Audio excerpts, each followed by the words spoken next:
contohnya kalau macam misal kata bapanya memang nak hak penjagaan tu, tapi ibunya no, awak tak layak. So ada tak? Bila tanya tentang anak ni, orang kata maka yang paling rasa dekat sekali, yang terikat ialah seorang ibu.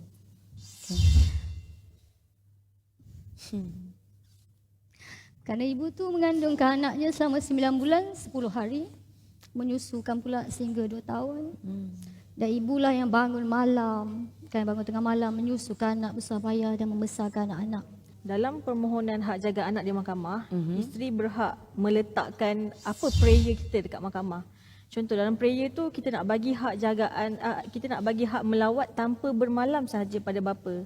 Tapi kita kena buktikan dekat mahkamah. Kenapa kita tak nak bagi bermalam tu kat bapa dia? Assalamualaikum warahmatullahi wabarakatuh. Saya Sharifah Alia dan anda sedang menonton Borak Bibir Merah siri ke-7. Hari ini topiknya sedikit sensitif juga, mengenai penceraian yang semua orang tahu impaknya boleh tahan padu juga, bukan sahaja kepada suami isteri yang dalam proses penceraian itu, tapi pada pendapat Lea lebih padu impaknya terhadap anak-anak. Jadi hari ini secara spesifiknya topik kita adalah hak penjagaan anak. Siapa yang berhak memegang hak tersebut dan apa sebenarnya yang akan terjadi apabila suami tuntut hak penjagaan anak itu. Okay. So bersama dengan Lea hari ini kita ditemani Nur Hidayu Rosli, bekas isteri Imam Muda Said Faris, dan juga Puan Nur Saidah binti Zakaria, Peguam Syari'i di Tetuan Saidah Zakaria and Associates. So hari ini saya ni biasalah tak suka nak membuang masa kan. Banyak soalan sebenarnya yang Lea nak tanya. So mula-mula kita nak tanya Puan Saidah. Yes? Okay. Selepas pasangan suami isteri bercerai, siapakah yang berhak terhadap hak penjagaan anak dan apakah nama hak tersebut? Okay, bismillahirrahmanirrahim. Assalamualaikum warahmatullahi wabarakatuh. Nur Saidah Zakaria. Sebagaimana yang diperkenalkanlah. Okey, biasanya pihak-pihak selepas pada perceraian, isu hak jagaan anak ni memang satu isu yang besar untuk kita terokai selepas perceraian. So jadi untuk hak jagaan anak ni dalam bahasa Arab dia adalah hadonah. Jadi biasa kalau kita macam kes apa? Kes hadonah. Jadi kes hadonah tu merupakan kes hak jagaan anak lah. Okey. Jadi bila berlaku perceraian biasanya kita tak ada perintah lagi daripada mahkamah berkenaan dengan hak jaga anak. Tapi dalam enakmen Undang-Undang Keluarga Islam dekat negeri Selangor, dia dah state dah dekat situ, selepas berlaku perceraian ataupun masih dalam perceraian, ibu adalah orang paling berhak untuk menjaga anak kecilnya. Tak kisah sebelum ataupun selepas kepada perceraian. Okey. So itu memang kira macam orang dah sedia maklum lah. Kalau kan there is like general information. Okay, dalam mana-mana hak perceraian, kalau anak itu di bawah umur 12 tahun akan automatik, dengan secara automatik hak penjagaan akan jatuh kepada ibu. Dia bukan 12, dia ada dua umur. Untuk anak perempuan 9 tahun, untuk anak lelaki 7 tahun. Di bawah usia tersebut. Kira bawah usia lah, sebab dalam undang-undang disebut 7 untuk anak lelaki dan 9 untuk anak perempuan ni dia dah boleh pilih dah untuk dia nak tinggal dengan siapa, sama ada mak ataupun ayah. Okey, so maksudnya dalam erti kata lain, selepas usia tersebut lelaki dan perempuan, diorang pun ada hak untuk memilih. Ya, betul. There you go. Tapi atas permohonan. Bukannya permohonan anak-anak lah. Bukan, permohonan daripada ibu ataupun bapa tu tadi. I see. Contoh selepas bercerai tak ada pun buat perintah ataupun ada perintah. Perintah anak tu kepada ibu, and then the perintah tu memang dah state anak dengan ibu. Jadi bila anak tu dah umur 7 dan 9 tahun yang tadi tu, bapa boleh, maksudnya diberi ruang untuk memfailkan satu permohonan untuk ubah perintah tersebut. Berdasarkan anak tu dah boleh permintaan memilih anak tu. tinggal. I see. So boleh. Boleh, tak ada masalah. So inilah dia sebenarnya macam detail-detail yang kita sebenarnya sepatutnya tahulah. Di mana yes, memang penceraian itu akan memberi kesan, memberi impak kepada pasangan. Betul. Ataupun bekas pasangan masing-masing. Tapi yang pada saya sendirilah, dengan pengalaman saya juga, yang paling impaknya adalah pada anak-anak. Sebab apa yang berlaku antara ibu dengan ayah is ibu dengan ayah, tapi anak-anak it's mommy and daddy, or mak dengan ayah, mama papa kind of thing. So diorang pun akan tahu juga setakat they have to know a certain amount kan. Ya, betul. Okay, so sekarang ni sementara menunggu keputusan mahkamah mengenai hak penjagaan tu kan, anak-anak perlu tinggal bersama siapa ataupun mereka bebas memilih. So like macam kalau bila dah ada perintah, kalau tak ada perintah cerita lain lah. Kalau bila dah ada perintah mahkamah, sementara menunggu perintah mahkamah tersebut, anak-anak berhak memilih juga ataupun Bukan, sementara tunggu perintah mahkamah tu kan, anak memang dah ada dalam satu rumah. Contoh, anak tu dah dengan ibu. Yep.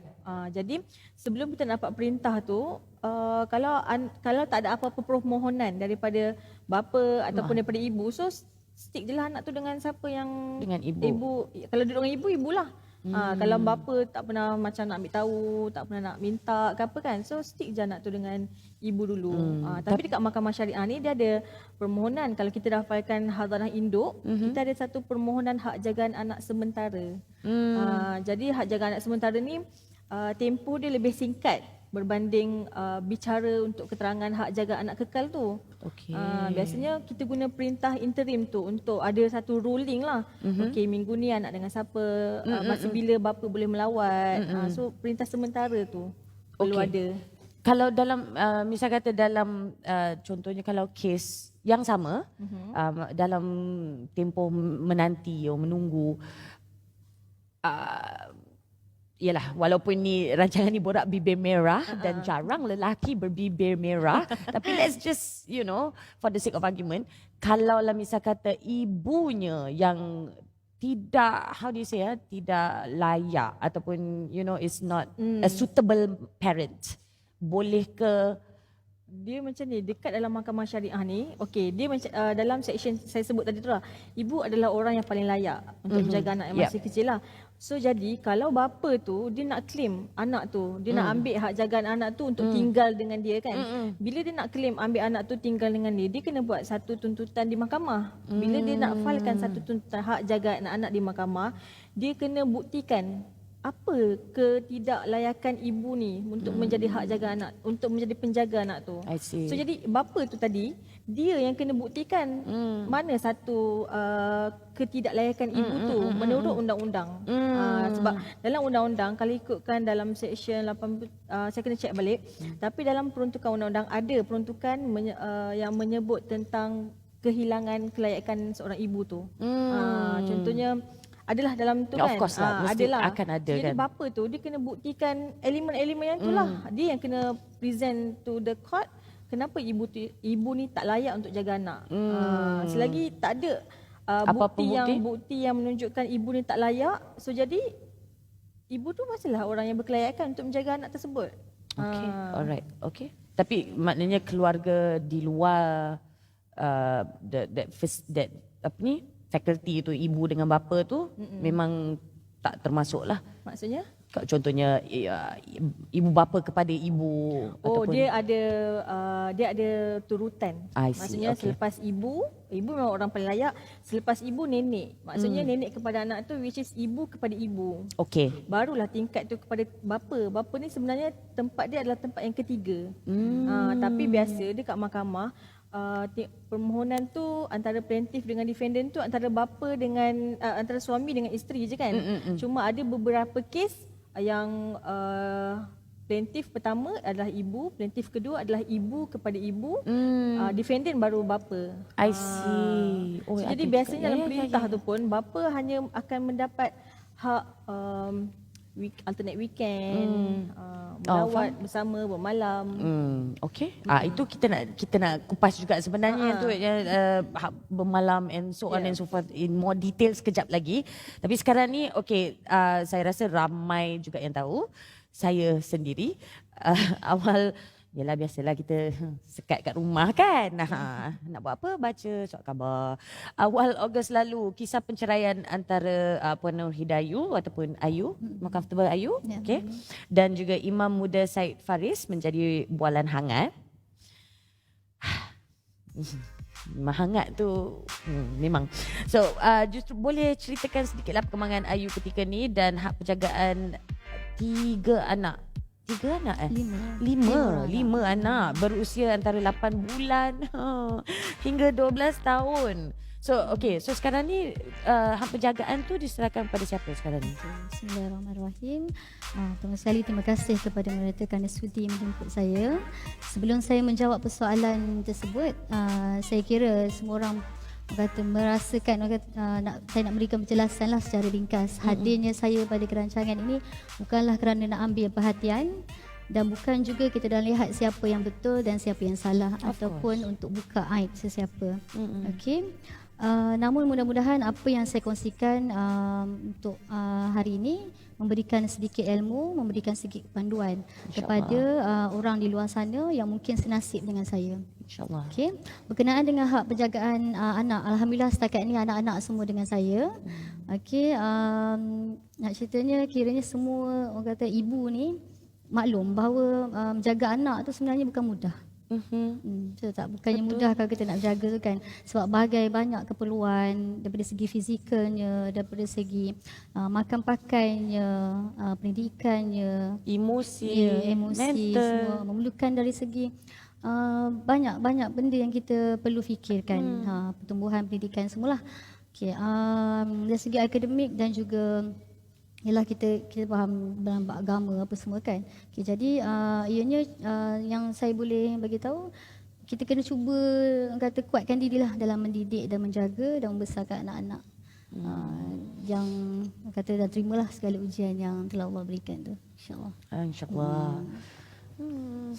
Okey. Saya akan cuba untuk tidak menangis hari ini. Okey.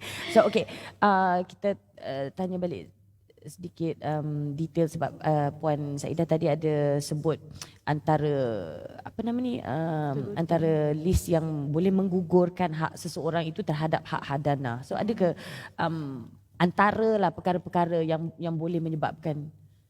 Biasanya antara yang famous yang selalu orang nak buktikan ibu tu hilang kelayakan anak bila mana salah satunya ibu tu dah berkahwin lain. Tapi kita kena ingat ada orang macam kalau isteri kahwin lain terus hilang kelayakan ke? Sebenarnya bila isteri berkahwin lain tu ialah apabila sehingga menjejaskan kebajikan anak tersebut. Isteri berkahwin lain, lepas tu isteri bawa anak keluar daripada kawasan Mastautin dengan niat untuk menjauhkan hubungan dengan bapa. Kecuali dia pulang ke rumah kampung dia. Kampung maksudnya tempat dia membesar bersama ibu ni. Maksudnya balik kampung lah. Balik kampung tu dia tak menghilangkan lagi lah kelayakan tu. Ataupun isteri tu berperlakuan buruk secara terbuka. Lagi isteri tu murtad ke sebagainya macam itulah. Jadi itu antara perkara-perkara yang boleh menyebabkan seorang ibu tu hilang kelayakan dia sebagai hadinah. Hadinah ni penjaga. Hadinah tadi hak jaga anak kan. Hadinah ni penjaga anak tu. I see. Okey. Dan itu hak itu hanya kira macam ada the list is semata-mata untuk ibu ataupun ada juga untuk suami bapanya. Contohnya kalau macam misal kata bapanya memang nak hak penjagaan tu tapi ibunya no, awak tak layak. So ada tak? Bapa ni dia tak ada macam spesifik bapa tak layak ke apa, tapi bapa ni kalau dia nak ambil anak dia kena hilangkan dulu kelayakan ibu dia. I see. Dia tak boleh aku lebih layak, tak. Yang lebih layak tu ibu. Bila bapa nak anak dia kena buktikan ketidaklayakan ibu tu. Adalah maksudnya macam kalau bapa tu murtad, bapa tu gila dan dia tak mampu untuk menjaga anak. Maksudnya dia tak mampu dari sudut fizikal. Yang tu termasuk jugalah yang dia tak layak untuk menjaga anak tu. Financial juga. Financial, walaupun bapa tu tak mampu jaga anak, dia tetap kena bagi nafkah anak. Faham tak? Walaupun anak duduk dengan ibu ni takutlah saya ni tak bekerja kan. Boleh tak saya dapat hak jagaan anak? Dia kata macam tu kan. Tak kisah kalau ibu tak bekerja pun, ibu tak ada pendapatan, tapi anak tetap di bawah jagaan ibu, tapi bapa tetap kena tanggung anak tu. Tak kira walaupun ibu tu tak bekerja ke, ibu tu pendapatan sikit ke, sebab nafkah tu itu another chapter, chapter lain. Betul. Dia tak termasuk dalam hak jagaan anak tu. Faham? Okey. Alright. So kita dah mula borak pasal bila pihak bapa ataupun pihak suami nakkan hak penjagaan anak tu, ada juga kita dimaklumkan lah Ayu yang Ayu ada dakwa bahawa bekas suami ingin menuntut hak penjagaan terhadap kesemua anak. Kelima-lima anak. And your youngest is sekarang ni 8 bulan. Ya. 8 bulan Okay. So adakah bila Ayu dapat tahulah apa sebenarnya your first reaction lah. Okey, bismillah. Bila tanya tentang anak ni, orang kata maka yang paling rasa dekat sekali, yang terikat ialah seorang ibu. Kan? Kerana ibu tu mengandungkan anaknya selama 9 bulan 10 hari, menyusukan pula sehingga 2 tahun. Dan ibulah yang bangun malam, kan, bangun tengah malam menyusukan anak, bersusah payah dan membesarkan anak-anak. Lebih lagi anak yang usianya kecil. Kan, yang paling rapatnya dengan ibulah, betul tak? Jadi sudah pasti saya ni sebagai seorang ibu rasa benda tu. Kalau boleh kita ni tak nak berjauh dengan anak, kan, sebab kita sayang anak-anak kita ni, betul tak? Jadi seorang ibu mana yang boleh, kata yang kita dah kandungkan selama 9 bulan tu, yang boleh berpisah. Biarpun macam mana sekalipun, saya kena juga usahakan juga untuk ambil hak penjagaan anak-anak saya. Kata selayaknya, ya, maksudnya ke atas perintah daripada mahkamah sendirilah. Kan, daripada segi hadanah yang tadi lawyer telah cakap, kita ada turutan tu. Sekiranya hak kelayakan tu tidak dapat pada saya, kita akan cuba jugalah menjadikan, yalah, sama-sama kata membesarkan anak-anak tu. Biarpun kita ni berpisah, mati tu lain, kan? Berpisah hidup tu lain. Kita nampak kelibat dia, ke mana dia pergi, apa semua, kan? Tapi apa yang perlu, kita jangan menunjukkan, kita jangan menunjukkan salah suami kita tu pada anak-anak kita. Kita bagi tahu macam mana pun dia tetap ayah kandung mereka juga sampai bila-bila. InsyaAllah. So kalau sebut-sebut pasal tempoh ni, kan, ada ke tempoh hak penjagaan anak ni? Maksudnya macam sampai dia beberapa tahun ke apa ke, lepas tu dah tak ada istilah hak penjagaan anak-anak nak pergi mana pun.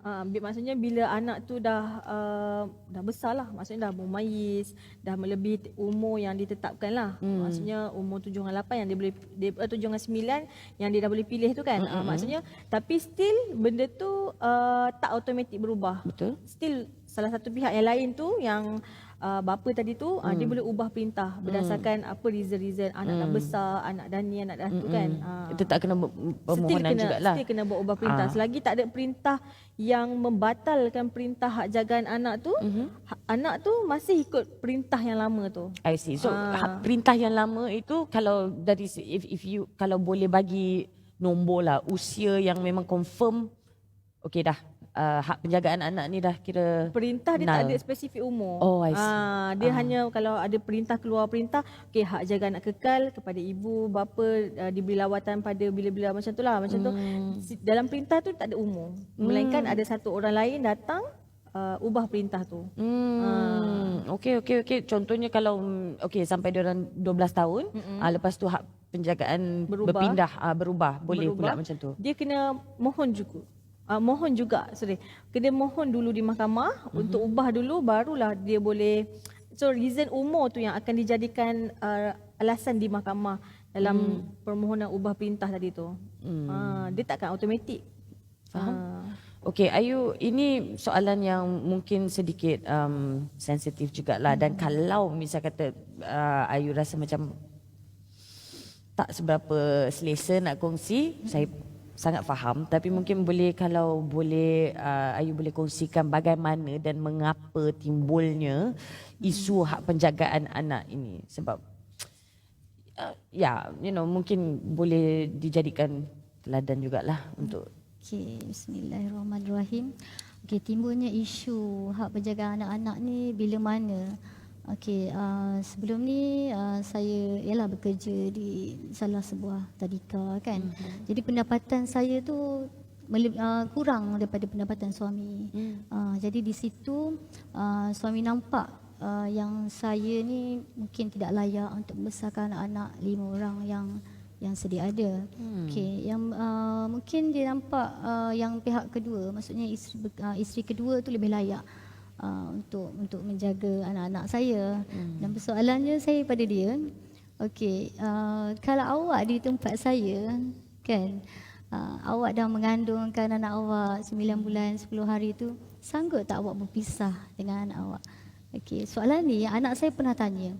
Umi, dekat dalam TV banyak orang cakap, biasa ni ibu tiri ni kurang katakan kita faham apa yang anak cuba jelaskan.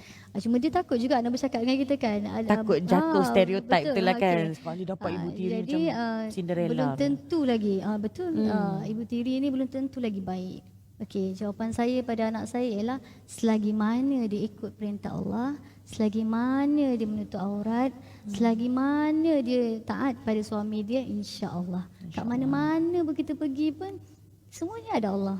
Okey, kita mengadu pada Allah. Betul tak? Okey, situasi orang semua berbeza. Ujian Allah bagi pun semua tak sama. Betul tak? Jadi itu yang cuba saya terapkan pada anak-anak. Jangan kita benci seorang bila kita nampak di luaran ni saja. Okey. Sebab kata orang, buah kat atas tu belum tentu lagi elok daripada buah dekat bawah. Jadi apa yang boleh kita ibaratkan perumpamaan pada anak-anak kita ni, kita cuba sedaya upaya. Jangan kata okey yang salah tu orang kata dah tetap salah. Jangan kita tambahkan lagi, maksudnya bebanan pada anak-anak. Yang orang kata okey abah ni macam ni, tak boleh macam tu. As long kita ni sebagai parents, kita nak menambah baikan. Kita biarpun kita bercerai, orang kata bercerai hidup, kita tak nak benda tu akan mengganggu lagi emosi sebab mereka ni masih kecil lagi. Apa yang macam saya belajar pendidikan awak kanak-kanak. Anak-anak ni dia akan serap. Dia seperti spine, orang kata kan, seperti kapas. Kita macam mana pun dia akan serap. Semua benda dia akan tengok. Okey, biasa mak-mak kita dulu-dulu kan, atuk-atuk nenek kita duduk cakap, okey apa yang hang buat kat mak hang ni. Esok ni hang ada anak, hang tahu lah. Besok ni hang tahu lah, hang tak mau tolong. Contohlah katakan. Kita semua mak kita semua pergi sekolah memang ada satu standard line So standard macam itulah kalau katakan okey Angah dia kata hang tak buat macam ni, besok nanti anak hang buat macam tu pula. Jadi dia punya standard, dia punya soalan ke jawapan dia semua sama sampai ke tahun ni kan. Jadi benda tu ada sebab. Kenapa mak kita bercakap macam tu? Dia tak nak kita ni, yalah kita nak cakap tak boleh macam tak boleh juga kan. Jadi dengan cara macam tu, pemahaman macam tu yang dia ajar anak-anak dia orang. It must be difficult sebab anak-anak Ayu sekarang ni di usia yang tak semestinya faham lagi situasi, tapi dah boleh baca, dah boleh dengar, dah boleh serap. So itu mungkin beza antara kami berdua lah. Mas Lea dulu, anak-anak Lea masih lagi muda, 2 tahun lagi, cakap pun tak terang lagi. Tapi sekarang ni mulalah soalan-soalan dia. Sekarang ni diorang dah usia 11 tahun, mulalah keluar soalan-soalan. Kenapa? Kan, kenapa kita tak boleh kat sini lama sikit? Kenapa nak kena balik sana sekarang? Kan? Itu kita orang tahulah sebab kalau balik sana maksudnya kena pergi sekolah. Kan? So terus macam tak nak balik sekarang. Tapi kita fahamlah itu antara sebab hubungan Lea dengan bekas suami bagus. Saya lagi rapat dengan isteri dia sekarang ni. So you know I mean, so itu okay. Tapi dalam keadaan di mana penceraian itu tidak cantik, very messy, dan mungkin kita pun ada alasan kenapa bekas suami begini begitu. Adakah bekas isteri berhak membenarkan bekas suami berjumpa anak pada siang hari saja, tidak dibenarkan bermalam? Sebab masa Lea Lea terbaca juga, hak bermalam itu selepas penceraian memang hak suami untuk hak bermalam tu kan. Tapi kalau misal kata no, kita tak selesa nak bagi hak bermalam tu atas apa-apa sebab lah kan, boleh ke? Adakah isteri tu berhak? Isteri tak, macam ni, dalam permohonan hak jaga anak di mahkamah, isteri berhak meletakkan prayer kita dekat mahkamah. Contoh dalam prayer tu kita nak bagi hak jagaan, kita nak bagi hak melawat tanpa bermalam sahaja pada bapa. Tapi kita kena buktikan dekat mahkamah kenapa kita tak nak bagi bermalam tu kat bapa dia. Contoh sebab anak mungkin masih menyusu badan, masih kecil. Jadi tak bolehlah bapa dia nak bawa bermalam sebab nak menyusu macam mana kan. Jadi anak tu biasa bawah usia 2 tahun memang kita tak bagi, maksudnya mahkamah biasa kurang bagi hak malam tu pada bapa, kecuali bila anak tu dah besar lah. Jadi mak ni dia tak bolehlah macam halang terus, tapi bila dia nak menghalang bermalam mesti kena ada sebab. sebab-sebab yang boleh menjejaskan kebajikan anak tu. So dia kena bagi tahu mahkamah lah apa-apa sebab yang tu. Contoh anak ada sakit autism kan. Jadi anak ni dia tak boleh dengan kawasan yang macam mana. So jadi kita kena maklumkan ataupun kita buktikan, bicarakan perkara tersebut dekat mahkamah untuk kenapa kita tak nak bagi bermalam tadi dekat bapa. Tapi ibu ni dia tak boleh nak halang langsung. Dia still kena bagi juga. Bapa dia datang melawat sebab still bapak dia kan. Ya, datang melawat ataupun hak bermalam melawat juga lah. pergi sana lah. Okay, faham. Sekarang ini, okay, the situation still sticky, tapi selepas bercerai tu macam mana hubungan anak-anak dengan bekas suami, dengan bapa dia orang lah Okey. setakat ni? Bismillahirrahmanirrahim. Okey, buat setakat ni saya minta untuk anak-anak, orang kata bapa dia ni tidak berjumpa lagi anak-anak sebab daripada ni permintaan anak-anak sendiri kan, macam yang besar, yang paling besar sekali umur 12 tahun. Okey, jadi dia boleh berfikir dengan cara, kata bukan cara matang macam kita fikir, tapi diorang ni ada sebab kenapa diorang tak boleh macam tu. Okey, yang kedua pula saya hantar yang Tafiz kan, anak saya yang kedua ni umur dia 10 tahun. Jadi nak cakapnya dia lebih hebat bercakap daripada bapaknya. Daripada segi apa, dia kata dia tak boleh tak tengok wajah ayah dia kan, katakan tak tahulah sebab apa kan. Dia anak lelaki dengan anak perempuan ni berbeza daripada segi emosi dia. Kita nampak kalau time kita mengandung pun emosi kita pun terganggu. Buat Saya lelaki ke perempuan ke sama je, kan, all haywire. Jadi macam saya mengandung anak yang perempuan, so alahan tu makan masa kadang 6 bulan. Cahaya matahari pun tak boleh nak tengok, mak ceritanya kan.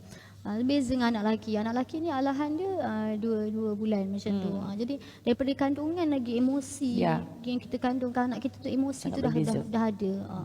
Jadi itulah permintaan anak-anak, dan saya pun bercakap dengan bekas suami untuk kita jaga anak-anak ni, kita kena buat juga co-parenting. Okey, kita jangan kata okey dah bercerai ni hanya pada isteri aja sebab isteri 24 jam jaga anak kan, sebab kita tak ada hak untuk ni. Okey, tapi kalau ikutkan mahkamah pun ada bercakap okey, sama ada dalam tempoh yang sebulan tu, minggu pertama atau minggu ketiga kan, dia ada beritahu kan, minggu ketiga atau minggu keempat untuk anak-anak tu berjumpa. Jadi saya kata manfaatkan masa dan yang ada tu, cuba curi balik perhatian anak-anak. Buat masa sekarang ni jangan tunjukkan yang isteri kedua tu lagi kan, mungkin akan menambahkan keruhnya keadaan. Cuba kita buat dengan cara biasa, sama-sama kita buat aktiviti yang biasa kita buat weekend, macam mana kita buat, kita cuba juga. Sambil tu selebihnya kita tawakal kepada Allah je lah. Jadi kalau ni saya kata bila dah selepas berpisah, ada jugalah bekas suami diberi peluang menjenguk anak-anak, semua adalah. Setakat ni alhamdulillah. Okey, so, tapi adakah peluang itu diambil? Itulah peluang tu, orang cakap kena ikut masa dia pula kan. Okey, bila kita bercakap ikut masa ni, jadi baik kita serah kepada mahkamah untuk kata apa, perintah, keluarkan perintah. Jadi mungkin daripada segi situ suami lebih lagi bertanggungjawab ke atas anak-anak. Sebab kalau kita nak ikutkan, yelah kan, kerja kita, kerja dia. Jadi benda ni saya harap dia dapat manfaatkan yang sebaik mungkin apa yang perintah mahkamah telah keluarkan, insyaAllah. Asalnya nak tanya pasal soal nafkah, tapi Puan Saida awal-awal cakap tadi kalau nafkah ni dah different chapter dah kan. Dia chapter yang sangat-sangat berbeza kan. Tapi mungkin memandangkan di waktu ini di mana kes masih, ialah hak penjagaan masih lagi dia bukan panggil disiasat sekarang ni, apa kalau baru masih dalam proses. Dalam proses tu kan. So mungkin setakat ini ada ke apa-apa persoalan mengenai nafkah dari Puan Ayu mungkin? Okey, daripada segi nafkah ni seperti mana yang kita tahu kan, kalau dalam Islam sendiri, bab nafkah ni lebih kepada ayah. Kan, macam mana sekalipun biarpun anak seorang pun nafkah tu lebih pada ayah, macam mana sekalipun kan. Okey, jadi untuk sekarang ni apa yang kami lalui, kami dalam proses untuk buat tuntutan, dan lawyer pun dah buat berapa orang kata detail apa yang keperluan anak-anak, apa yang perlu untuk dia dari segi pendidikannya, dari segi kebajikannya, apa yang sebelum ni yang dia buat mesti dilakukan balik. Jangan kita buat orang kata sambil lewa je benda macam ni kan. Jadi pembincangan kami ni masih lagi dalam proses. InsyaAllah akan adalah kata ada jawapannya lah selepas ni insyaAllah. Saya tanya sikit boleh? Sila. Maksudnya sekarang ni dalam tempoh sekarang dengan tak ada perintah lagi kan. So jadi macam mana suami tu bagi nafkah? Adakah tak bagi langsung? Boleh ke saya tanya soalan? Boleh, dia terpulang kepada Pak Ayu lah kalau nak jawab. Boleh jawab ke tidak? Boleh insyaAllah. Okey, macam ni sebenarnya kalau ikutkan daripada segi ketidakmampuan dia sekarang ni, apa yang saya bincang dengan dia, sekiranya apa yang awak ada boleh berikan. Kan, jangan tak bagi langsung. At least mana yang kita boleh top up, sebelum mana yang kita top up selama ni kita akan top up balik. Kan, kita tak nak benda jadi berbalahan kan. Biarpun kita ada duit, mana yang kita ada, awak ada, mana yang awak boleh bagi, awak bagi dulu sebelum kita dapat perintah mahkamah ni. Saya harap benda ni berterusan lah, biarpun sikit. Kita jangan rasa macam kita nak tuntut banyak ni perlu dapat. Tapi kita pun dan jangan ada perasaan itulah. It's not about the money sebenarnya kita kan. Kita kena ada ihsan. Apa pun yang saya boleh cakap, suami dekat luar sana kena ada ihsan kat atas isteri. Jangan kita dah orang kata dah berkahwin dalam tempoh yang agak lama kan. Macam saya sendiri 13 tahun. Ada juga yang dekat luar sana 12 tahun. Ada yang berpuluh-puluh tahun. Tapi bila nak bagi nafkah pada anak ni, anak isteri ni, orang kata bekal isteri ni berkira-kira dalam situ. Sebab ke dalam Islam sendiri aja orang kata rezeki tu datang daripada anak-anak. Rezeki tu datang daripada redanya seorang isteri tu. Jadi kita ambil benda tu, kalau kita berkira, Allah pun akan berkira dengan kita. Kita jangan berkira dengan orang. Itulah yang saya cuba bercakap kan. Orang kata, "Elah ustaz faham benda macam ni kan." Kadang-kadang ni kita kena tegur suami kita dalam bersegi macam ni. Apa yang kita faham. Mungkin Puan Ayu boleh nasihatkan sedikitlah apa nasihat Puan Ayu sebenarnya kepada our sisters out there yang mungkin mengalami isu yang sama, mungkin dah lama dah bergelar ibu tunggal tapi masih lagi macam mana aku nak buat? Faham tak ya, macam mana aku nak handle benda ni? Okey, bismillahirrahmanirrahim. Okey, buat diri saya sendiri sebenarnya orang kata berdepan dengan para wanita kat luar sana, orang kata yang sama ada mengalami nasib seperti saya ni. Kita ni bukan seorang diri. Kita ada family, kita ada anak-anak. Dan jiwa kita ni kuat ni sebab anak-anak. Kan? Sebab kita rasa kita yang lahirkan dia orang. Kita rasa kita yang menyusukan dia orang. Bangun malam untuk dia orang. Jangan rasa down sebab kita ada Allah. Percayalah, apa susah sekalipun, sulit mana sekalipun, jangan lupa berdoa. Sebab Allah ni tak tidur, Allah mendengar, kan, Allah melihat. Kan, kita tak boleh nak gambarkan macam mana sebenarnya. Memang kata peritnya tu, sakitnya tu kita alami. Macam saya di sekolah kan, kadang kita berjumpa dengan parents. Parent ada yang bercerita pengalaman dia orang, cikgu, dia kata 3 tahun cikgu, saya menangis cikgu, apa pun saya tak dapat. Orang kata kita mesti sia-siakan apa yang kita ada, jangan macam tu. Kalau boleh, saya minta lah, orang kata ibu-ibu tunggal di luar sana bangkit. Sebab anda bukan seorang. Kan? Sebab apa yang kita dapat gambaran, okey ibu tunggal ni, orang kata kacau laki orang. Biasanya macam tu. Kan? Terbalik je. Terbalik je kan. Jadi macam mana kita jadi ibu tunggal? Jadi ini orang kata, yalah kan, orang kata seorang yang buat, semua orang terbalik. Jangan kita judge orang macam tu.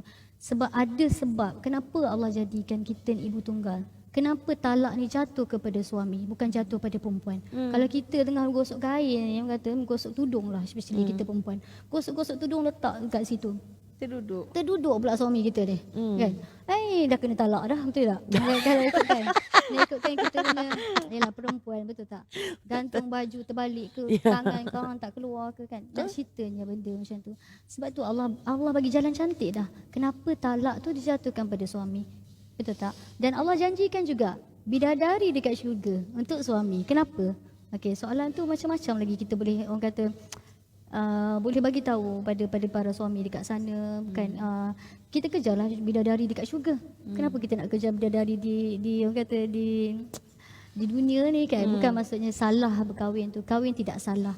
Tapi untuk dapatkan keadilan tu belum tentu lagi kita boleh adil. Dan pergi segi kasih sayangnya, dan pergi segi kebajikannya, kita akan berbeza benda tu. Macam kita kalau mengandung anak yang pertama, sayang tu mesti lebih pada anak yang pertama. Bila dapat anak kedua, anak kedua, sayang kepada anak kedua. Yang pertama tu kita abaikan. Jadi saya harap benda macam ni kita jangan jadikan keadaan emosi kita. Kan kita, anak kita ni bila pandang air muka kita, dia akan gambar kat emosi tu kan. Jadi kalau boleh kita jangan macam tu. Apa pun yang boleh saya beritahu, anda tidak keseorangan, anda ada semua orang, anda ada Allah. Itu yang paling penting sekali. Wallahu ta'ala alam. Okey, soalan terakhir untuk hari ini, okey, adalah pada Puan Saidah kita. Banyak betul soalan Puan Saidah. Maka Puan Saidah pun ready je kan. Okey, kita bincang tadi tu semua perihal anak-anak yang sah taraf. Tetapi kan, manusia ni, bagaimana pula anak yang tak sah taraf? Siapakah yang berhak ke atas mereka? Okey, so anak-anak yang tak sah taraf ni biasanya dalam undang-undang ada sebut anak tak sah taraf penjagaannya adalah semata-mata ibu dan saudara mara ibu sahaja. So dia dah tak ada kena-mengena dengan ayah tu tadi, walaupun dia dah kahwin dengan lelaki yang dia dah mengandung anak luar nikah, and then dia kahwin dengan bapa anak yang dikandung tadi tu, tapi status anak tu masih tak sah taraf. Still hak jaga anak-anak tu semata-mata pada ibu dia je tadi. Ibu dan saudara mara ibu lah. So bapa tadi tu dia dalam perintah mahkamah biasanya dia mungkin dapat hak melawat. Sama macam yang itulah. Siapa yang dapat hak melawat? Yang bapanya lah. Bapa tadi tu. Bapa. Tapi sebenarnya anak tak sah taraf kan. So jadi biologically lah, biological father dia lah. Maksudnya anak yang tak sah taraf tu hak jaga anak dia memang semata-mata pada ibu sahaja dan saudara mara ibu. Nafkah pun sama. Nafkah pun bawah ibu sahaja. So maksudnya kalau begitu, nafkah pun tidak boleh kononnya claim. Nak claim. Claim juga perkataan kan. Apa cerita pasal overtime ke apa nak claim-claim ni anak kot. Maksudnya nafkah anak yang tak sah taraf tu pun sama. Semata-mata di bawah ibu sahaja. Tak boleh nak claim dengan bapa biologi tadi. Sebab dia dah jadi macam semata-mata ibu je lah. Sebab even bin pun tak boleh nak bin dengan bapa. Ya. Okay. So itu sajalah. Itu saja. Bukan itu saja untuk yang anak tak sah taraf tadi. Yalah. Macam saya ada soalan sikit. Sila. Boleh ya? Macam ni, kalau anda kata yang kita ni kahwin yang macam saya kan, ibu tunggal. Anda kata kita berkahwin baru. Okey. Anda kata berlaku perceraian kali kedua. Macam mana pula jaga anak-anak yang dia dah kahwin dengan ibu tunggal tu? Macam mana? Dari segi nafkahnya. Macam mana soalan macam ni, katakan kita berkahwin baru. Okey, bila kahwin baru, nafkah anak masih lagi dengan ayah yang kandung, betul tak? Okey. Anda kata berlaku juga perceraian kali kedua. Okey, macam ayah tu boleh minta ke? Bukan yang ayah yang kandung, maksudnya ayah yang baru tu dia nak minta juga hak penjagaan anak tiri dia. Dia nak ambil ke? Anak tiri tu tak boleh, tak ada kaitan. Okey. Tak ada kaitan langsung tu. So anak diorang tu. So maknanya bapa yang kedua tadi tu, maksudnya suami baru tu lepas bercerai dia nak tuntut anak kepada isteri tu tadi tak boleh. Tak boleh kan. Okey, alright. Uish, padat sangat ni. Ada je sebenarnya soalan lagi. Ini kalau biar ni, memang kita orang berkampung lah depan skrin tu ya. Tapi janganlah begitu. Terima kasih banyak-banyak. Really Puan Saidah sangat-sangat membantu info yang telah pun Puan Saidah kongsikan. Puan Ayu pun, your insights and your experience yang telah dikongsikan tadi sangat-sangat, pada saya sendirilah sangat membantu, dan harapan dan doa saya adalah apa saja yang kita bincangkan hari ini dapatlah sedikit sebanyak membantu yalah sisters-sisters kita di luar sana yang sama ada melalui isu ini ataupun tidak, dapat membantulah sedikit sebanyak. Maybe insyaAllah you can help somebody else that you know going through this problem juga kan. So macam Puan Ayu cakap lah, kita wanita ni sebenarnya kita tak bersendiri. We are not alone. We have so many yang sebenarnya yang boleh support. Walaupun ada yang segelintir tu yang macam tak masuk geng. Tapi InsyaAllah ada lagi ramai yang InsyaAllah. kita geng jugalah insyaAllah kan. So kita doakan yang terbaik saja untuk Puan Ayu. InsyaAllah. Semoga terus tabah. Dan kalau ada apa-apa, perlukan apa-apa, you calling, okay? Roger. Roger, kita ada 2 orang geng ni. Tak ada masalah sekarang. Okay, ya, nampak gaya kita dah kehabisan masa. Dan kita nak kena ingatkan jugalah, manusia hanya mampu merancang. Ya. Allah yang menentukan. And you are just memang poster child untuk itu sebenarnya. Why you're so strong. Jangan lupa share serta like di Facebook, Instagram dan YouTube Sinar Plus dan Sinar Harian. InsyaAllah kita jumpa lagi lah. Jangan serik ya, borak bibir merah. Terima kasih banyak-banyak. Dan andai kata ada tersalah silap bahasa ataupun terkasar, minta ampun, minta maaf. Jangan rambut India dan kaki yang baiknya datang daripada Allah Subhanahu Wa Taala, yang buruknya datang daripada saya. Assalamualaikum warahmatullahi wabarakatuh.